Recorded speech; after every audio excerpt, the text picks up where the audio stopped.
Audiolibros con texto presenta Una desaparición misteriosa de Anna Katharine Green. Capítulo 11. Lutra. Caballeros, dijo al hacernos pasar de nuevo a su estudio, han presumido, y no sin razón diría yo, de inferir que el original de este retrato y la mujer que durante tanto tiempo ha ocupado el puesto de costurera en mi casa son la misma persona.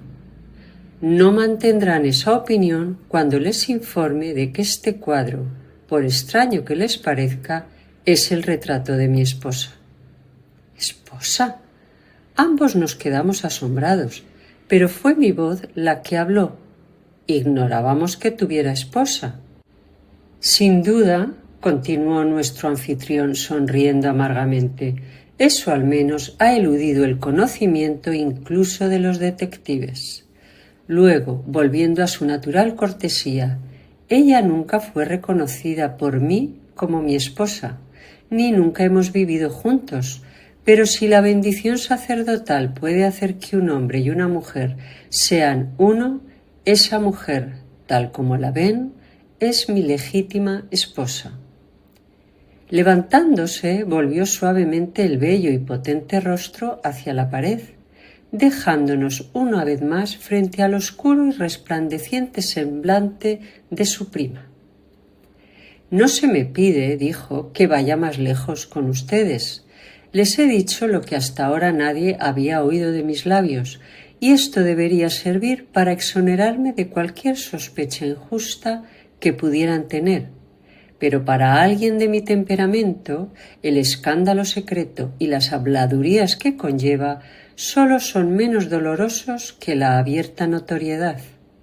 Si dejo el tema aquí, 1000 conjeturas se apoderarán de usted de inmediato, y mi nombre, si no el suyo, se convertirá, antes de que me dé cuenta, en la gran bola de nieve de las habladurías, sino de sospechas peores y más profundas de las que hasta ahora me han asaltado.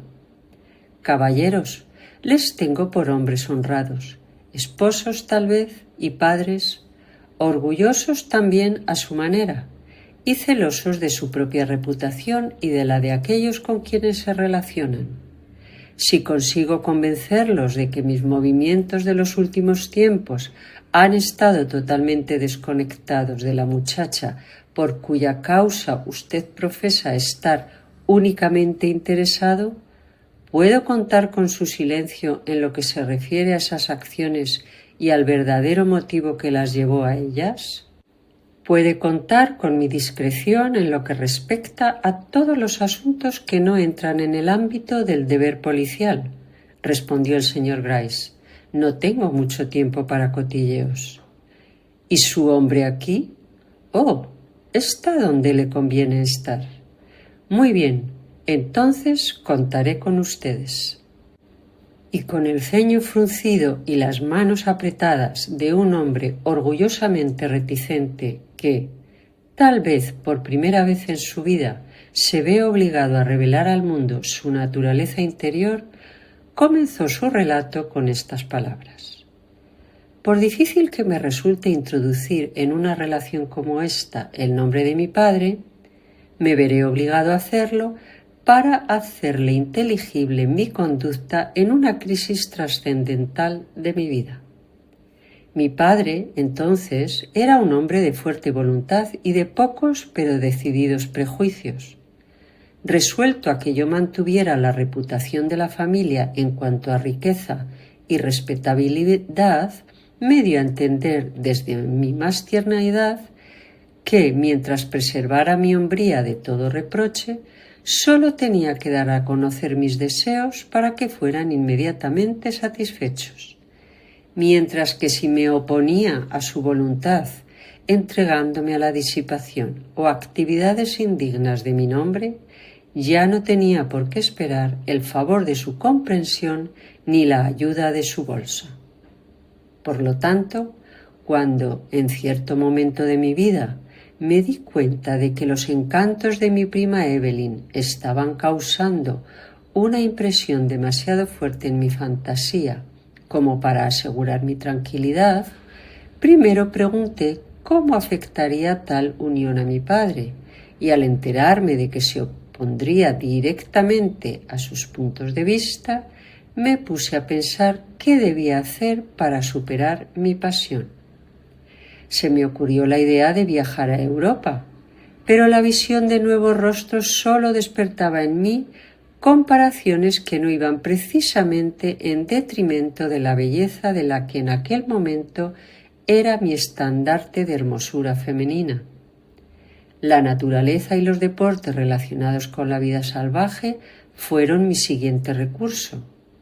Fui por tierra a California, deambulé por los naranjales de Florida y exploré los parajes salvajes de Canadá y de los estados del norte. Fue durante estas últimas excursiones cuando ocurrió un suceso que ha ejercido la influencia más importante en mi destino, aunque en aquel momento no me pareció más que cosa de un día.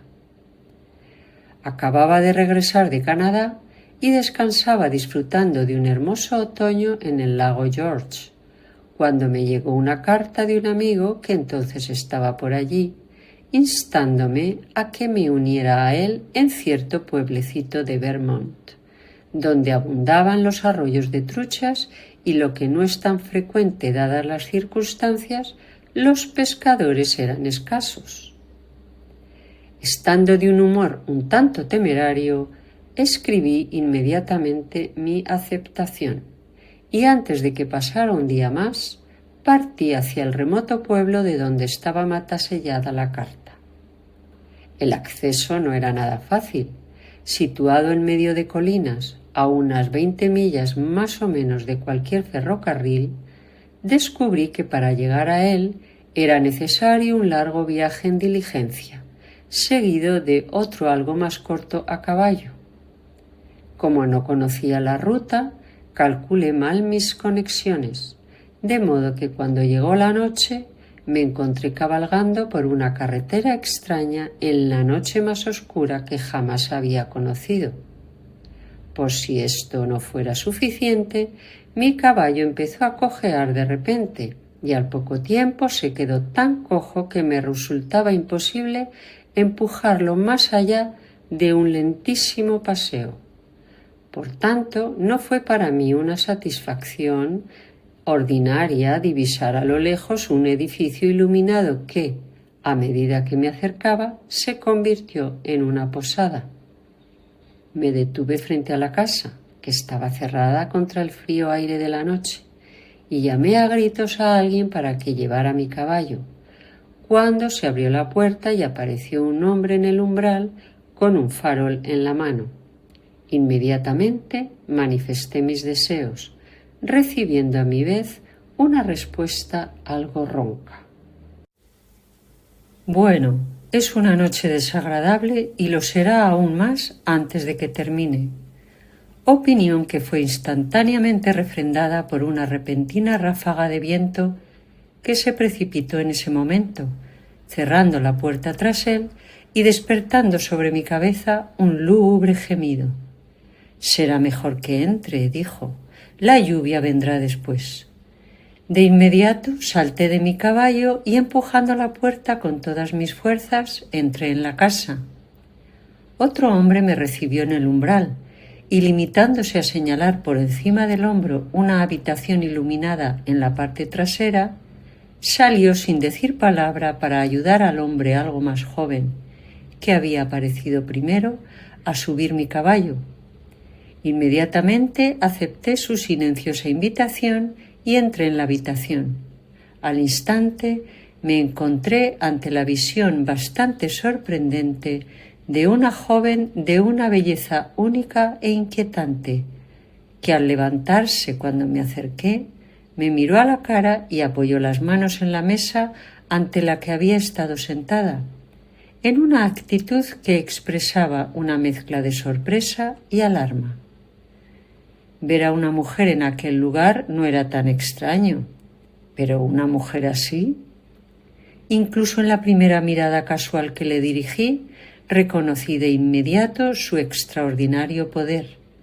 Ni la delgadez de sus formas, ni la palidez de su semblante, ni los mechones de cabello rojo dorado que caían en 2 largas trenzas sobre su pecho, pudieron contrarrestar ni por un momento el efecto de su mirada oscura o la fuerza vívida, casi sobrenatural, de su expresión.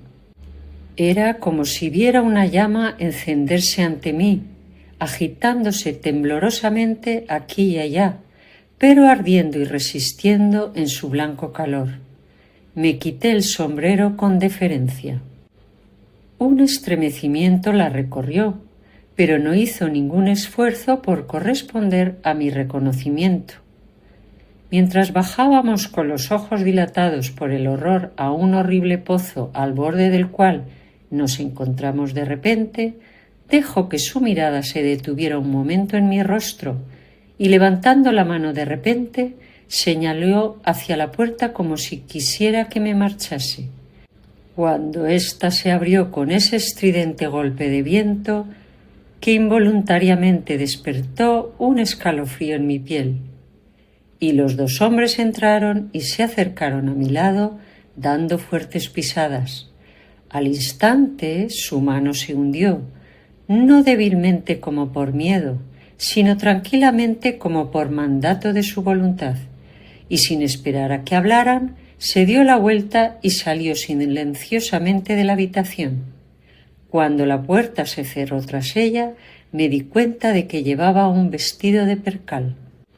«Ve a buscar a Lutra y dile que prepare la cama en la habitación del noroeste», dijo el mayor de los 2 en un tono grave e inconfundiblemente alemán, al otro que estaba sacudiendo la humedad de su abrigo en las llamas de un pequeño fuego de leña que ardía en la chimenea ante nosotros. «Oh, ella la hará sin mis indicaciones», era la respuesta hosca. «Estoy empapado». El hombre maduro, un tipo corpulento de unos 50 años, frunció el ceño. Era un ceño maligno, y el más joven pareció notarlo. De inmediato arrojó su abrigo sobre una silla y salió de la habitación. «Los chicos son tan obstinados hoy en día», me dijo el hombre, con lo que evidentemente pretendía ser un gesto conciliador. «En mis tiempos se les educaba, hacían lo que se les ordenaba y no preguntaban nada». Sonreí al ver que llamaba muchacho al hombre de 1,80 metros que acababa de dejarnos, pero me limité a decir: «Es su hijo, ¿verdad?». Me senté ante la hoguera, que al acercarme lanzó una lengua de llamas blancas que recordaron irresistiblemente a mi imaginación el aspecto de la muchacha que había salido hacía un momento. «Oh, sí, él es mi hijo y la muchacha es mi hija. Yo mantengo esta posada y ellos me ayudan, pero es una manera lenta de vivir, se lo aseguro. Los viajes por estos caminos son escasos». «Yo diría que sí», respondí, recordando la media docena de colinas que había subido desde que monté a caballo. «¿A qué distancia estamos de Pentonville?» «2 o 3 millas», contestó. «No resulta muy lejano durante el día, pero es un viaje regular en una noche como esta». «Sí», dije yo, mientras la casa temblaba bajo una nueva ráfaga. «Es una suerte que haya encontrado un lugar donde alojarme». Miró mi equipaje, que consistía en una pequeña bolsa de mano, un abrigo y una caña de pescar, con algo parecido a un brillo de decepción. «¿Va a pescar?», preguntó. «Sí», respondí. «Hay buenas truchas en esos arroyos y en abundancia», continuó. «¿Irá solo?». No me gustó nada su pregunta, pero considerando que no tenía nada mejor que hacer, le contesté lo más afablemente posible. «No, espero encontrarme con un amigo en Pentonville». Se llevó la mano a la barba en actitud pensativa y me lanzó lo que, con mi mayor experiencia del mundo, debería considerar ahora una mirada siniestra. Entonces, ¿lo esperan?, dijo. No considerando que esto mereciera respuesta, estiré los pies hacia el fuego y empecé a calentarlos, pues me sentía helado. ¿Lleva mucho tiempo de viaje?, me preguntó, mirando el traje de franela azul que llevaba. Todo el verano, respondí. De nuevo pensé que parecía decepcionado. ¿De Troya o de Nueva York?, continuó con un vago esfuerzo por parecer naturalmente bueno. De Nueva York. Es un lugar grande, continuó. Yo estuve allí una vez. Con tanto dinero guardado en los grandes edificios de Wall Street, ¿eh? Asentí y acercó una silla a mi lado, lo que fue interrumpido, sin embargo, por la entrada de su hijo, que sin disculparse se apiñó al otro lado de la chimenea para situarme entre ellos. Al no gustarme este arreglo, que sin embargo atribuí a la ignorancia, retrocedí y pregunté si mi habitación estaba lista. Al parecer no lo estaba, y por lo desagradable de la situación me vi obligado a sentarme y a participar, si no a apoyar, la conversación que siguió. Pasó media hora, durante la cual el viento aumentó hasta casi convertirse en un vendaval. Chorros de lluvia se estrellaban contra las ventanas con un agudo sonido crepitante que sugería granizo, mientras que, de vez en cuando, un lejano trueno retumbaba entre las colinas en un largo y reverberante tañido, que me hacía sentir feliz de estar alojado, incluso bajo el techo de aquellas rudas e incómodas criaturas. De pronto, la conversación giró en torno a la hora y los relojes, cuando en un tono bajo y uniforme oí murmurar detrás de mí: «La habitación del caballero está lista», y al volverme vi de pie en la puerta la delgada figura de la joven cuyo aspecto tanto me había impresionado anteriormente. Me levanté inmediatamente. «Entonces voy para allá», dije, tomando mis bártulos y avanzando hacia ella. «No se alarme si oye crujidos y chirridos por toda la casa», observó el casero cuando me marchaba. «Las ventanas están sueltas y las puertas mal ajustadas. En una tormenta como esta, hacen ruido como para mantener despierto a un ejército, pero la casa es bastante segura y si no le importa el ruido». «Oh, no me importa el ruido», repliqué, sintiéndome en aquel momento tan cansado como para caer dormido en la escalera. «Dormiré, no se preocupe». Y sin más preámbulos seguí a la muchacha escaleras arriba hasta una gran habitación torpemente amueblada, cuya enorme cama cubierta con pesadas cortinas atrajo de inmediato mi atención. «No puedo dormir bajo esas cosas», comenté, con un gesto hacia las lúgubres cortinas que para mí eran otro nombre para la asfixia. Con un solo movimiento del brazo las echó hacia atrás. «¿Hay algo más que pueda hacer por usted?», preguntó, echando un rápido vistazo a la habitación. Le di las gracias y le dije que no, a lo que ella se marchó con una expresión de firme determinación en el semblante que me resultaba difícil de explicar. Al quedarme solo en aquella habitación grande, desnuda y poco iluminada, con el viento chillando en la chimenea y las poderosas ramas de algún árbol enorme golpeando contra las paredes de fuera, con un pesado ruido inexpresablemente lúgubre, descubrí con sorpresa y algo parecido a la consternación que la somnolencia que hasta entonces me había oprimido, de alguna manera inexplicable, había desaparecido por completo. En vano contemplé la cama, lo bastante cómoda ahora que las sofocantes cortinas habían sido retiradas. Ninguna tentación de invadirla vino a levantarme de la silla en la que me había sentado. Era como si me sintiera bajo el hechizo de alguna influencia invisible.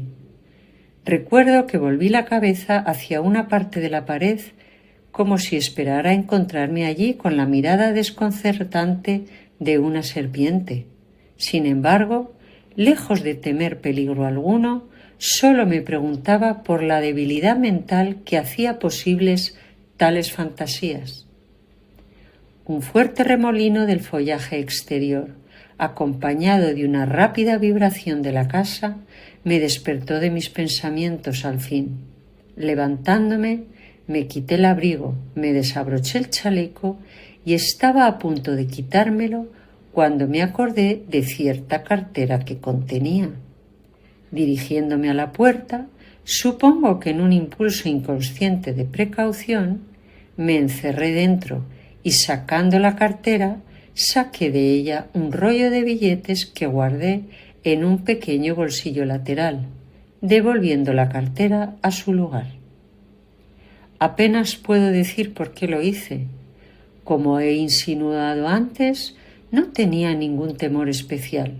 En aquel momento yo era cualquier cosa menos un hombre suspicaz, y la manera y el aspecto de los hombres de abajo me parecieron desagradables, pero nada más. Pero no solo hice lo que he relatado, sino que dejé que la lámpara permaneciera encendida, acostándome finalmente con la ropa puesta. Un acto casi sin precedentes por mi parte, justificado, sin embargo, como me dije a mí mismo, por la furia del vendaval que en aquel momento parecía que iba a derribar el techo sobre nuestras cabezas. No puedo decir cuánto tiempo estuve escuchando los crujidos y gemidos de la vieja y desvencijada casa, ni cuánto tiempo permanecí en el sopor que finalmente se apoderó de mí cuando me acostumbré a los sonidos que me rodeaban. Pero antes de que la tormenta llegara a su punto álgido, me desperté como si me tocaran con la mano y, saltando de la cama, contemplé con increíble asombro la forma alerta y nerviosa de Lutra, de pie ante mí. Tenía mi abrigo en la mano, y fue su tacto lo que evidentemente me había despertado. «Quiero que se ponga esto», dijo en un tono bajo y estremecedor, totalmente nuevo en mi experiencia, «y venga conmigo. No es seguro que permanezca en la casa. Escuche cómo cruje y tiembla. Otra explosión como esa y nos quedaremos sin techo». Se dirigía hacia la puerta, pero mi vacilación la detuvo. «¿No va a venir?», susurró, volviendo la cara hacia mí con una mirada de tan potente determinación que la seguía a pesar mío. «No me atrevo a dejarlo aquí. Su sangre caerá sobre mi cabeza». «Exagera», respondí, lanzando una mirada anhelante hacia la cómoda cama que acababa de dejar. «Estas viejas casas son siempre fuertes». «Exagero», me respondió con una expresión de desprecio imposible de describir. «Escuche», dijo, «oiga eso». Lo oí y debo reconocer que parecía como si estuviéramos a punto de ser barridos de nuestros cimientos. «Sí», dije, «pero es una noche terrible para estar fuera». «Iré con usted», dijo ella. En ese caso, empecé con un desacertado intento de galantería que ella interrumpió con un gesto. «Aquí está su sombrero», observó, «y aquí está su bolsa. La caña de pescar debe quedarse, no puede llevarla». «Pero», expuse. «Silencio», dijo ella con la cabeza vuelta hacia el fondo de la escalera en cuyo alto nos encontrábamos. «Mi padre y mi hermano pensarán como usted que es una locura dejar el refugio de un techo por la incertidumbre del camino en una noche como esta, pero no debe hacerles caso. Yo le digo que esta noche el refugio es el peligro y que la única seguridad que se puede encontrar está en la tempestuosa carretera. Y sin esperar mi respuesta, bajó rápidamente las escaleras, empujó una puerta que había al fondo y entró enseguida en la habitación que habíamos dejado hacía una hora más o menos. ¿Qué había en aquella habitación que por primera vez hizo correr por mis venas un escalofrío ominoso, como de claro peligro? Nada a primera vista, todo intuido. El fuego, que no se había apagado, seguía ardiendo con fuerza en la rojiza chimenea. Pero no fue eso lo que despertó mi aprensión. Tampoco fue el ruidoso tic-tac del reloj sobre la repisa de la chimenea, con su aguja señalando silenciosamente las 11, ni tampoco la pesada quietud de la habitación, escasamente amueblada, con su única lámpara encendida sobre la mesa de juego apoyada en la pared. Era la visión de aquellos dos hombres poderosos, detenidos en lúgubre silencio, uno contra la puerta que daba al vestíbulo, el otro contra la que daba a la cocina.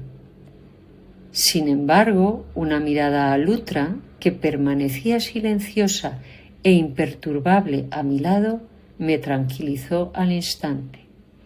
Con esa voluntad ejercida a mi favor, no podía sino vencer a lo que fuera que me amenazaba. Colgándome la bolsa al hombro, me dirigí hacia la puerta y la silenciosa figura de mi anfitrión, pero con un rápido gesto de su mano me hizo retroceder. «Quédese quieto», dijo ella. «Carl», continuó, volviendo el rostro hacia el semblante más hosco pero menos decidido de su hermano, «abre la puerta y deja pasar a este caballero. La casa le parece insegura con semejante vendaval y desea abandonarla. De inmediato», continuó mientras su hermano se acomodaba con más decisión contra la cerradura. «No suelo pedir favores». «El hombre es un tonto que quiere salir en una noche como esta», repitió el joven con un movimiento obstinado. «Y tú también lo eres por alentarlo. Pienso demasiado en tu salud para permitirlo». Ella pareció no oír. «Abrirás la puerta», continuó, sin apartarse un paso del fuego, ante el cual nos había colocado a ella y a mí. «No, no la abriré», fue la brutal respuesta. «Ha estado cerrada toda la noche y no seré yo, ni nadie como yo, quien la abra». Con un repentino blanqueamiento de su ya pálido rostro, se volvió hacia su padre. Él ni siquiera la miraba. «Alguien tiene que abrir la casa», dijo, mirando a su hermano. «Este caballero quiere marcharse y hay que atender su petición. ¿Abres tú la puerta o lo hago yo?» Un gruñido furioso la interrumpió. Su padre había saltado de la puerta donde estaba y se dirigía apresuradamente hacia ella. En mi aprensión, levanté el brazo a modo de escudo, pues parecía dispuesto a asesinarla. Pero volví a soltarlo al captar su mirada, que era como una llama blanca no perturbada por la menor brisa de terror personal. «Te detendrás allí», dijo ella, señalando un lugar a pocos metros de donde estaba. «Un paso más y dejaré que caiga en el corazón de las llamas aquello por lo que te he oído declarar que pondrías en peligro tu alma». Y sacando de su pecho un rollo de billetes, los extendió por encima del fuego ante el que estaba. «¿Tú?», brotó de los labios del hombre mayor, pero éste se detuvo donde estaba, mirando aquellos billetes como fascinado.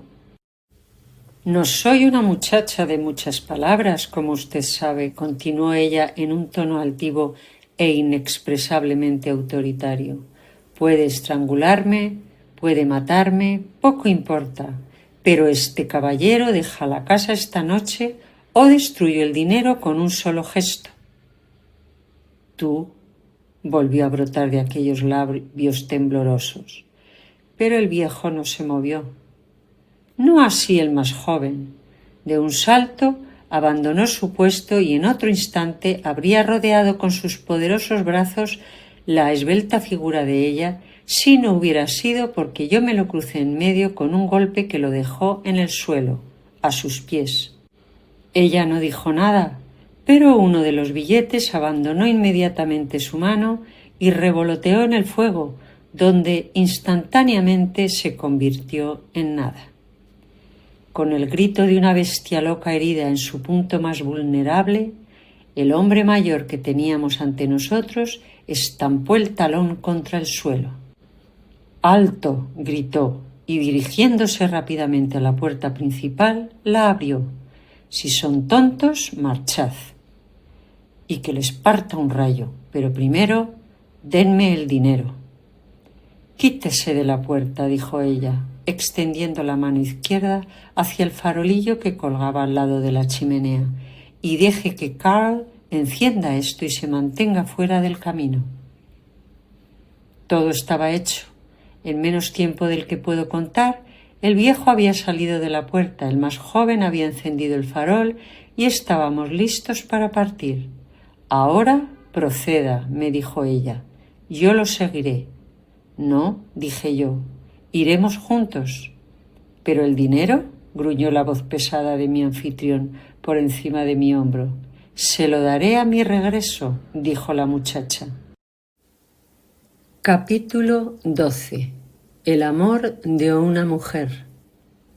Jamás olvidaré la ráfaga de lluvia torrencial que golpeó nuestros rostros y nos envolvió en una nube de frío y humedad, cuando la puerta giró sobre sus goznes y nos dejó salir a la noche, ni el estremecimiento eléctrico que me recorrió cuando aquella esbelta muchacha me cogió de la mano y me arrastró a través de la cegadora oscuridad. No es que me afectara tanto su belleza como su poder y energía. La furia del vendaval parecía plegarse a su voluntad. El viento prestaba alas a sus pies. Empecé a darme cuenta de lo que era el intelecto. Al llegar al borde del camino, se detuvo y miró hacia atrás. Las dos fornidas formas de los hombres que habíamos dejado estaban de pie en la puerta de la posada. En otro momento se habrían lanzado hacia nosotros. Con un grito sordo, la joven saltó hacia un árbol donde, para mi asombro, vi a mi caballo ensillado.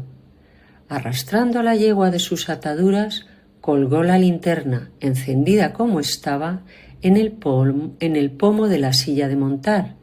Dio a la jadeante criatura un fuerte golpe en el flanco y retrocedió de un salto a mi lado. El caballo, sobresaltado, resopló, dio un salto de espanto y se alejó de nosotros por el camino. «Esperaremos», dijo Lutra. Las palabras no habían salido de su boca cuando su padre y su hermano se apresuraron a seguirlo. «Seguirán la luz», susurró, y cogiéndome de nuevo de la mano, me apresuró a alejarme en dirección opuesta a la que había tomado el caballo.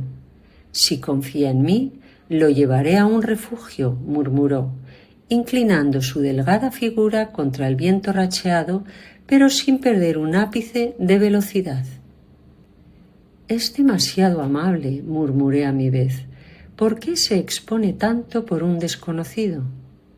Su mano se estrechó contra la mía, pero no contestó, y nos apresuramos a seguir adelante todo lo rápido que el viento y la lluvia nos permitían.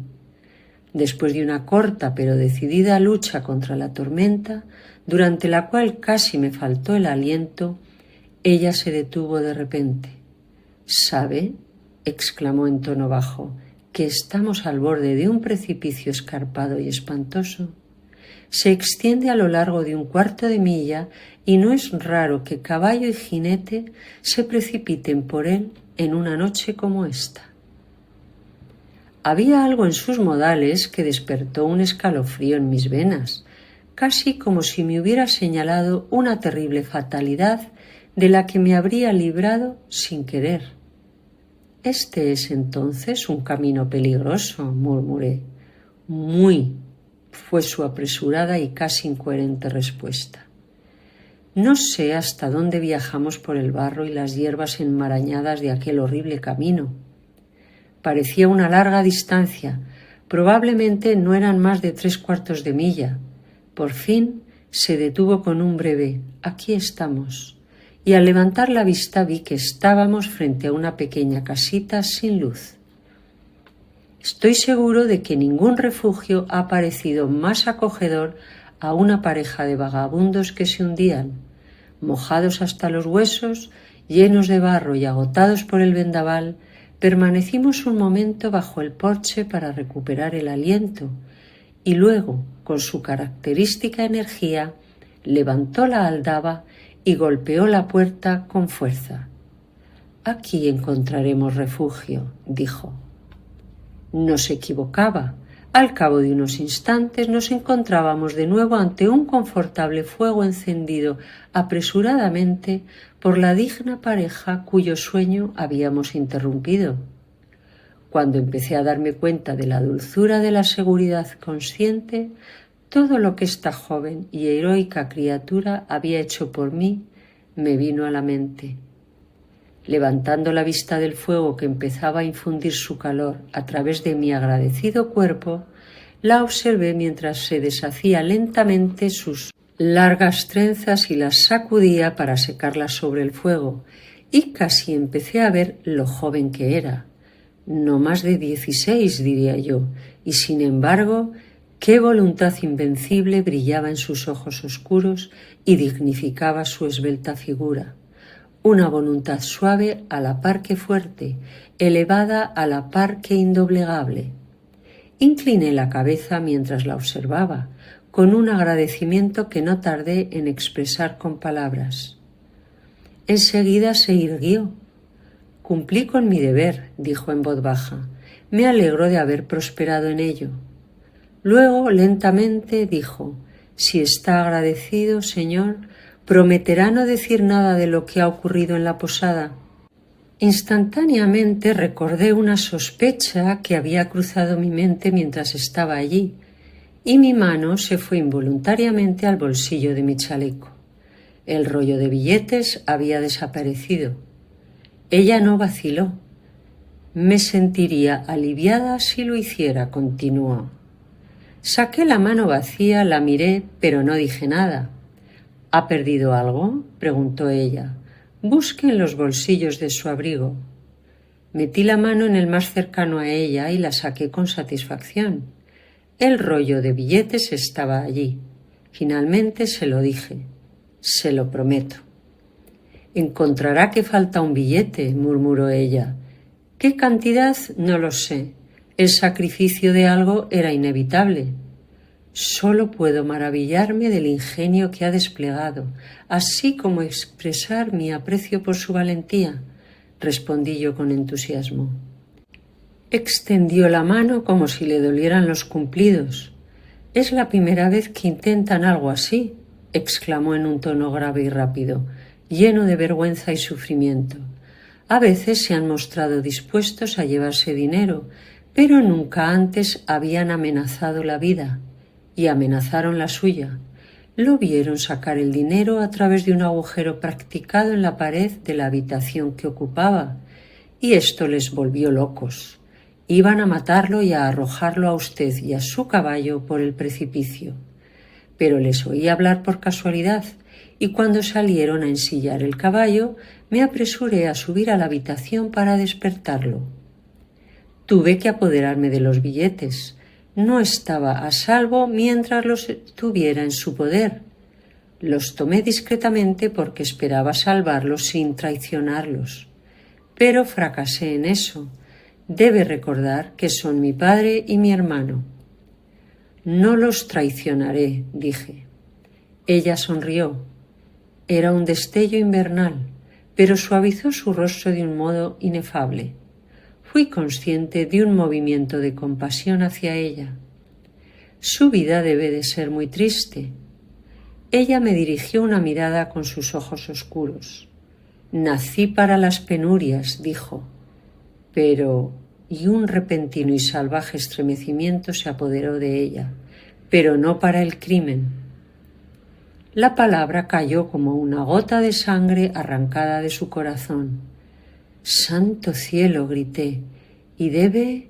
«No», sonó de sus labios como un clarín. «Algunas cosas cortan los mismos lazos de la naturaleza.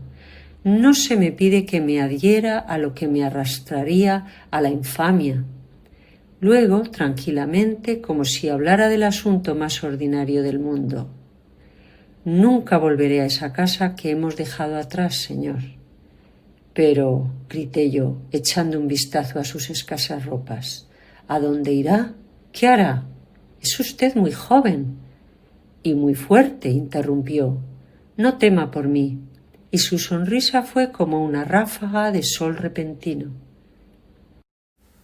No dije nada más esa noche, pero cuando por la mañana me encontré con ella sentada en la cocina, leyendo un libro que no solo estaba por encima de su posición, sino también de su edad, un repentino impulso se apoderó de mí y le pregunté si le gustaría ser educada.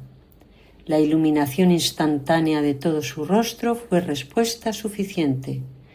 Me conformaría con estudiar de rodillas para saber lo que hacen algunas mujeres a las que he visto.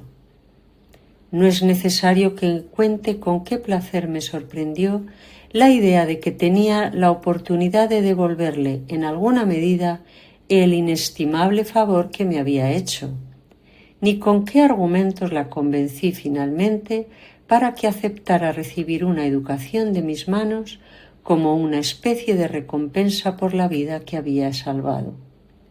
Parecía apreciar debidamente la ventaja que ello le proporcionaría en su lucha con el mundo, pero que se le pudiera hacer un favor tan grande sin causarme muchos problemas y un gasto injustificable no se le pudo hacer comprender de inmediato, y hasta que pudo se resistió con esa voluntad suya, suave pero inflexible.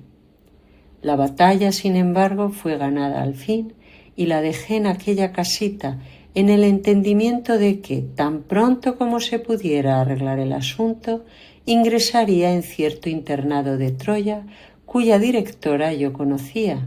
Mientras tanto, debía ir a trabajar a Melville y ganar el dinero suficiente para vestirse. Yo era un tipo descuidado en aquellos días, pero mantuve mi promesa a aquella muchacha. No solo la matriculé en aquella escuela durante 3 años, sino que a través de su directora, que se había involucrado totalmente con la nueva pupila, le proporcioné todo lo que necesitaba para su estancia. Fue muy fácil, solo había que firmar un cheque de vez en cuando y ya estaba hecho. Digo esto porque realmente creo que si hubiera implicado algún sacrificio personal por mi parte, aunque fuera de 1 hora de mi tiempo o el trabajo de un pensamiento, no lo habría hecho, porque con mi regreso a la ciudad revivió mi interés por mi prima, absorbiéndome hasta tal punto que cualquier asunto relacionado con ella perdió pronto todo encanto para mí. Pasaron 2 años. Fui esclavo de Evelyn Blake, pero no hubo compromiso entre nosotros. La decidida oposición de mi padre bastó para impedirlo, pero existía un entendimiento que yo fervorosamente esperaba que algún día me abriría el camino de la felicidad. Pero yo no conocía a mi padre. Enfermo como estaba, en aquel momento padecía la enfermedad que un par de meses más tarde lo llevaría a la tumba. No perdía de vista mis movimientos y parecía sondear lo más íntimo de mi corazón. Por fin tomó una decisión definitiva y habló. Sus palabras abrieron ante mí un mundo de consternación. Yo era su único hijo, como él mismo señaló, y había sido y era el deseo de su corazón dejarme un hombre tan rico e independiente como él. Pero yo parecía dispuesto a cometer uno de esos actos contra los que él tenía los más decididos prejuicios. El matrimonio entre primos era a sus ojos un procedimiento no santificado y peligroso, que podía acarrear las más infelices consecuencias. Si yo persistía, tendría que dejar sus bienes en otra parte. Los bienes de los Blake nunca deberían descender con el sello de su aprobación a una raza de probables imbéciles. Esto no fue suficiente. No solo me robó a la mujer que amaba, sino que supongo que con una clara visión del futuro insistió en que me casara con otra persona respetable y valiosa antes de morir. Cualquiera cuya apariencia te honre y cuya virtud sea irreprochable, dijo. No pido que sea rica, ni siquiera descendiente de una de nuestras antiguas familias. Que sea buena y pura, y que no tenga ninguna relación con nosotros, y la bendeciré a ella y a ti con mi último aliento. La idea se había apoderado de él con gran fuerza, y pronto vi que no iba a ser convencido con otra. A todas mis objeciones solo respondió con lo siguiente: no restrinjo tu elección y te doy un mes para hacerla. Si al final de ese tiempo no puedes traer a tu novia a mi cabecera, tendré que buscar un heredero que no frustre mis últimos deseos. Un mes contemplé a las bellas damas de moda que cada noche se agolpaban en los salones de mis amigos y sentí que se me hundía el corazón. ¿Tomar a una de ellas por esposa amando a otra mujer? Imposible.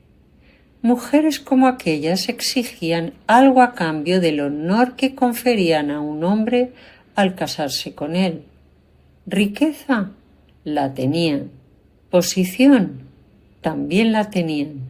Consideración, ¿qué consideración tenía yo que dar? Me aparté de ellas con desagrado. Mi prima Evelyn no me ayudó.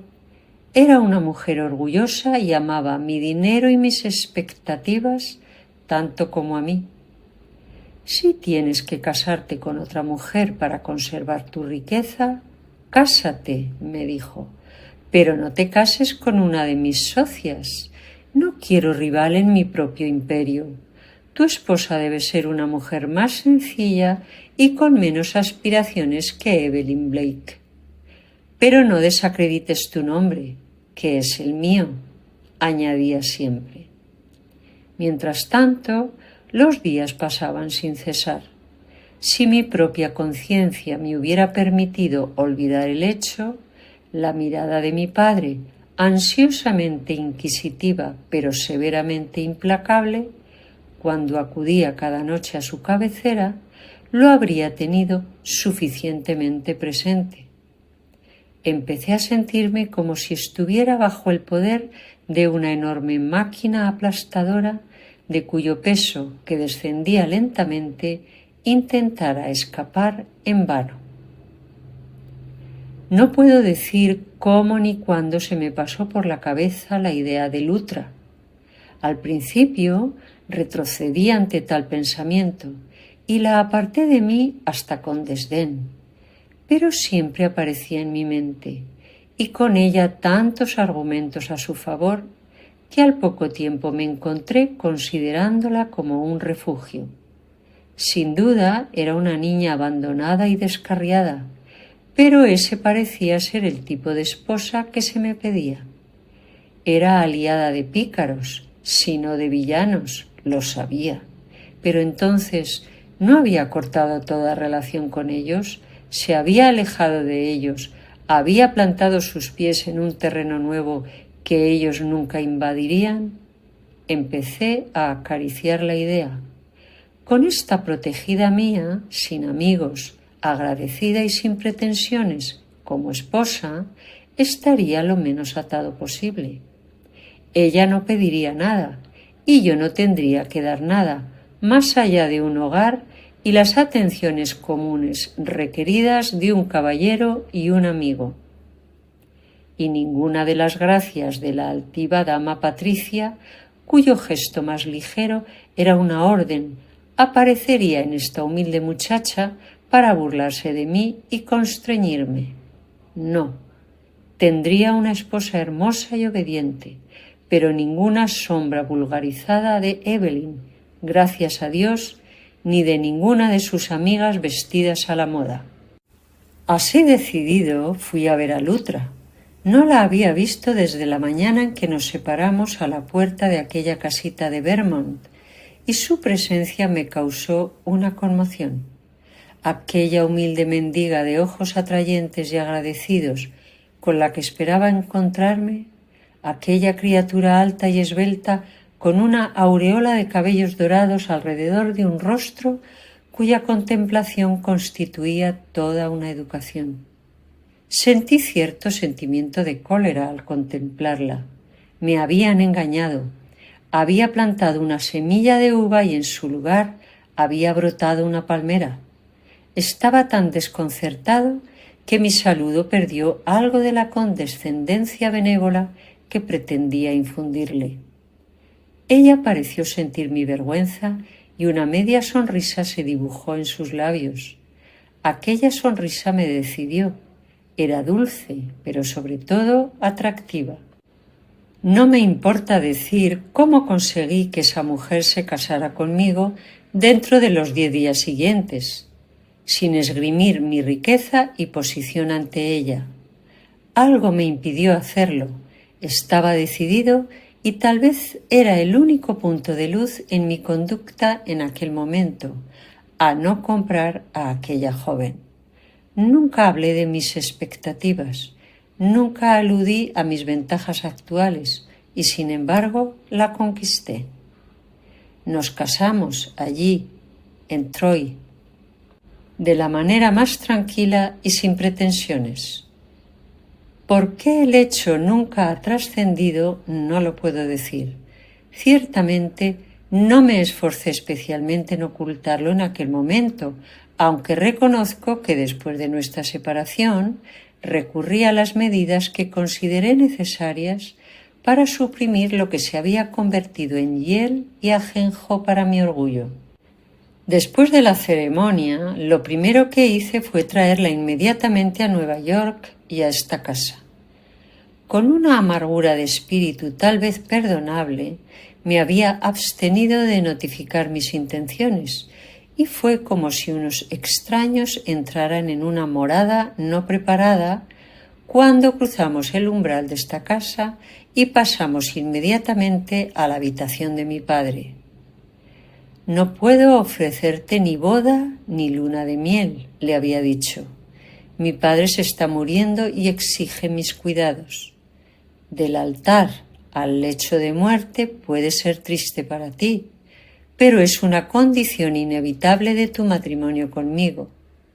Y ella había aceptado su destino con una profunda e indecible sonrisa que me ha costado largos meses de soledad y sufrimiento comprender. Padre, te traigo a mi esposa.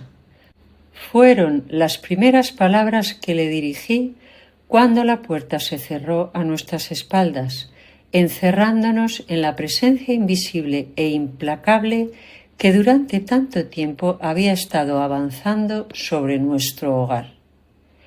Nunca olvidaré cómo se despertó en su lecho, ni con qué ojos ansiosos leyó su joven rostro y contempló su leve figura balanceándose hacia él en su repentina emoción como una llama en la brisa. Ni perderé de vista, mientras viva, el espasmo de alegría incontenible con que alzó sus viejos brazos hacia ella, ni la mirada con que ella saltó de mi lado y se acurrucó. Sí, se acurrucó en el pecho que nunca, que yo recuerde, se me había abierto ni siquiera en los años de mi más tierna infancia, porque mi padre era un hombre severo que creía en mantener el amor a distancia y medía el afecto por la profundidad del temor que inspiraba. «Hija mía», brotó de sus labios, y él nunca preguntó quién era o qué. No, ni siquiera cuando después de un momento de silencio ella levantó la cabeza y con un repentino grito de apasionado anhelo lo miró a la cara y murmuró: «Nunca tuve un padre». Señores, me es imposible continuar sin revelar profundidades de mi orgullo y amargura en mi propia naturaleza, de las que ahora me encojo con indecible dolor. Lejos de conmoverme esta escena, sentí que me endurecía bajo ella. Si se hubiera sentido decepcionado por mi elección, si la hubiera cuestionado o incluso si simplemente se hubiera alegrado de mi obediencia, podría haber aceptado a la esposa que había ganado y estar tolerablemente agradecido, pero amarla, admirarla, gloriarse en ella cuando Evelyn Blake jamás había logrado arrancarle una mirada que no fuera de pública desaprobación. No pude soportarlo, todo mi ser se rebeló y un movimiento parecido al odio se apoderó de mí. Pidiendo a mi esposa que me dejara solo con mi padre, apenas esperé a que la puerta se cerrara sobre la pobre criatura para que todo lo que había estado hirviendo en mi pecho durante un mes estallara en un solo grito. «Te he traído una hija como me ordenaste. Ahora dame la bendición que me prometiste y déjame ir, porque no puedo vivir con una mujer a la que no amo». Al instante y antes de que sus labios pudieran moverse, la puerta se abrió y la mujer que yo repudiaba así, en la primera hora del amanecer de su joven dicha, se plantó ante nosotros. Dios mío, qué rostro. Cuando reflexiono sobre ello ahora, en la noche, cuando los sueños, por sombríos que sean, suelen ser un refugio con respecto a los pensamientos que me atormentan durante mis horas de vigilia, me despierto de repente y veo surgir ante mí, desde las sombras que me rodean, aquella joven y hermosa frente con su halo de cabellos dorados, desfigurada. ¡Ay! Desfigurada por el sufrimiento que la petrificó en ese instante. Me pregunto si no hubiera sido mejor tomar la pistola que estaba sobre la mesa cerca de donde me encontraba y dispararla en el acto, como una especie de compensación por la miseria que le había infligido. Recta como un dardo y con aquella mirada en su rostro, vino hacia nosotros. «¿He oído bien?», fueron las palabras que salieron de sus labios. «¿Te has casado conmigo, una mujer por debajo de tu posición, como ahora percibo, porque te lo ordenaron? ¿No me has amado? ¿No me has dado lo único que hace del matrimonio un sacramento o incluso una posibilidad? ¿Y debes abandonar esta casa sagrada por la forma yacente de tu padre moribundo si yo permanezco en ella?» Vi que los labios rígidos y pálidos de mi padre se movían en silencio como si fuera a responder por mí si pudiera, y haciendo acopio del valor que poseía, le dije que lamentaba profundamente que hubiera escuchado mis desconsideradas palabras, que nunca había sido mi intención herirla, por mucha amargura que albergara mi corazón hacia quien me había frustrado en mis más queridas y anheladas esperanzas, que le rogaba humildemente que me perdonase y que reconocía su derecho sobre mí, hasta el punto de prometerle que no abandonaría mi casa en ese momento, si eso la afligía. Mi deseo no era herirla, sino solo protegerme a mí mismo. El desprecio que subió a su frente ante estas débiles palabras. No desprecio hacia mí, gracias a Dios, digno como era de él en aquella hora, sino desprecio de mi ligera opinión de ella. «Entonces he oído bien», murmuró, y esperó con una mirada que no se repetiría. Solo pude inclinar la cabeza maldiciendo el día en que nací. «Holman, Holman», me suplicó agonizante mi padre desde la cama, «¿no me robarás ahora a mi hija?». Sobresaltado, levanté la vista. Lutra estaba a medio camino de la puerta. «¿Qué vas a hacer?», grité, corriendo hacia ella. Me detuvo con la mirada. El hijo nunca debe abandonar al padre, dijo. Si alguno de nosotros debe abandonar la casa hoy, que sea yo. Luego, en un tono más suave, cuando me pediste que fuera tu esposa, yo, que te había adorado desde el momento en que entraste en la casa de mi padre, la memorable noche en la que abandoné, me sentí tan abrumada por tu condescendencia que olvidé que no la precediste del apasionado te quiero habitual, que más que el anillo de matrimonio une a dos corazones. En el glamour y resplandor de mi alegría no vi que la sonrisa que había en mi corazón faltaba en tu rostro. Iba a ser tu esposa y eso era suficiente, o eso creía entonces porque te amaba. Ah, y ahora sí, esposo mío, te amo tanto que te dejo. Si fuera por tu felicidad, haría más que eso. Te devolvería tu libertad, pero por lo que oigo, parece que necesitas una esposa de nombre, y yo no haré más que cumplir tu deseo al ocupar ese lugar para ti. Nunca deshonraré la posición tan alta como está por encima de mis pobres merecimientos. Cuando llegue el día, si es que llega en que necesites o sientas que necesitas el sostén de mi presencia o la devoción de mi corazón, ningún poder en la tierra, salvo el de la misma muerte, me apartará de tu lado. Hasta que llegue ese día, seguiré siendo la que tú me has hecho, una novia que no reclama el nombre que de esta manera le has otorgado. Y con un gesto que era como una bendición, se dio la vuelta y sin hacer ruido, sin aliento, como un sueño que se desvanece, salió de la habitación. Señores, creo que lancé un grito y fui hacia ella. Alguien en aquella habitación lanzó un grito, pero puede ser que solo surgiera en mi corazón y que el que yo oí saliera de los labios de mi padre, porque cuando en la puerta me volví, sobresaltado por el silencio sepulcral, vi que se había desmayado sobre la almohada. No podía dejarlo así. Llamé a la señora Daniels, que en aquellos días nunca estaba lejos de mi padre, le pedí que detuviera a la señora que bajaba las escaleras y luego corrí al lado de mi padre. Tardaron varios minutos en reanimarlo. Cuando volvió en sí, fue para preguntar por la criatura que había brillado como un faro de luz en su oscuro camino.